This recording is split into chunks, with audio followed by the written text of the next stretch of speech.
एक तरफ है आज की हाईटेक दुनिया और दूसरी तरफ है सदियों पुराना ज्ञान। क्या इन दोनों में कोई तालमेल हो सकता है? आज हम इसी की पड़ताल करने वाले हैं। जरा सोचिए, 21वीं सदी का एक मॉडर्न अमेरिकन शहर और वो सम्मान कर रहा है 19वीं सदी के एक सन्यासी का। ये बात थोड़ी हैरान तो करती है ना? कोई राजा नहीं, कोई बड़ा बिजनेसमैन नहीं, एक सन्यासी। आखिर क्यों? यही सवाल है जिसके जवाब हम आज ढूंढेंगे।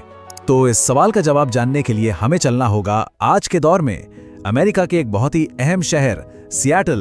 तो हुआ ये कि सियाटल के बिल्कुल बीचों बीच वेस्टलेक स्क्वायर में स्वामी विवेकानंद की एक लाइफ साइज कांसे की मूर्ति लगाई गई है।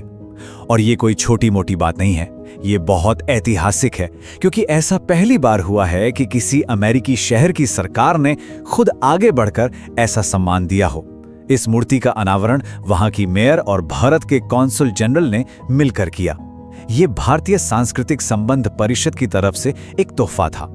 देखिए, ये सिर्फ एक मूर्ति नहीं है, ये असल में भारत और अमेरिका के बीच जो सांस्कृतिक रिश्ते गहरे हो रहे हैं उसका एक जीता जागता सबूत है। और सोचिए, वहां रहने वाले भारतीय अमेरिकी समुदाय के लिए ये कितने गर्व की बात होगी, खासकर उनकी नई पीढ़ी के लिए। अपनी जड़ों से जुड़ने का इससे अच्छा जरिया और क्या हो सकता है? लेकिन सवाल वही है, ये सम्मान क्यों? इसकी जड़ें आज में नहीं है। इसके लिए हमें वक्त में बहुत पीछे जाना होगा, करीब करीब 130 साल से भी ज्यादा पहले। जरा इस सफर पर गौर कीजिए। 1893 शिकागो, एक ऐसा सन्यासी जिसे कोई नहीं जानता, वो विश्व धर्म संसद में बोलने के लिए खड़ा होता है। और फिर 130 साल बाद सियाटल में उसी सन्यासी के सम्मान में एक प्रतिमा लगती है। इतने सालों बाद भी ऐसा क्या था उनके विचारों में कि आज भी उनकी गूंज सुनाई देती है? चलिए हम सब मिलकर उस पल को महसूस करने की कोशिश करते हैं। साल है 1893, जगह है शिकागो की विश्व धर्म संसद। दुनिया भर के बड़े बड़े विद्वान वहां मौजूद हैं और उसी मंच पर भारत से एक नौजवान, थोड़ा घबराया हुआ सा सन्यासी आता है। ना कोई पहचान, ना कोई साथ, बिल्कुल अकेला। वो अपनी बात शुरू करते हैं और उनके सिर्फ पहले 5 शब्द इतिहास रच देते हैं। वो कहते हैं, sisters and brothers of America. बस इतना कहना था कि पूरा का पूरा हॉल तालियों की गड़गड़ाहट से गूंज उठा। लोग अपनी सीटों से खड़े हो गए। पता है क्यों? क्योंकि वो शब्द दिमाग से नहीं, दिल से निकले थे। वो रिश्ते बना रहे थे। तो आखिर क्या था उनके संदेश में ऐसा कि उसने पूरी दुनिया पर इतनी गहरी छाप छोड़ दी?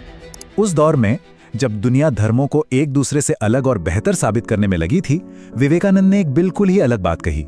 जहां लोग बंटवारे की बात कर रहे थे, उन्होंने एकता की बात की। जहां लोग अपनी श्रेष्ठता दिखा रहे थे, उन्होंने सबको स्वीकार करने की बात की। जब दुनिया मतभेद खोज रही थी, वो ये बता रहे थे कि हम सब असल में एक है। उनका मूल सिद्धांत बहुत ही सरल और गहरा था। उन्होंने कभी नहीं कहा कि एक रास्ता दूसरे से बेहतर है। उन्होंने कहा कि सारे धर्म, सारे रास्ते एक ही मंजिल की ओर जाते हैं, एक ही सच तक। ठीक वैसे ही जैसे अलग अलग नदियां भले ही कहीं से भी शुरू हों, आखिर में जाकर मिलती तो एक ही समंदर में है। उनका काम बांटना नहीं, जोड़ना था। चलिए अब 1893 से सीधे आज की डिजिटल दुनिया में आते हैं और देखते हैं कि ये बातें आज कितनी मायने रखती हैं। आज हमारी दौड़ किस चीज के लिए है? बाहरी सफलता, पैसा, शोहरत, लाइक्स, फॉलोअर्स। और विवेकानंद किसकी बात कर रहे थे? अंदर की ताकत की। हम 24 घंटे ऑनलाइन कनेक्टेड रहना चाहते हैं और वो कहते थे कि पहले खुद से तो कनेक्ट हो जाओ। हमारी दुनिया डिजिटल शोर से भरी पड़ी है और उनके विचार हमें मन की शांति का रास्ता दिखाते हैं।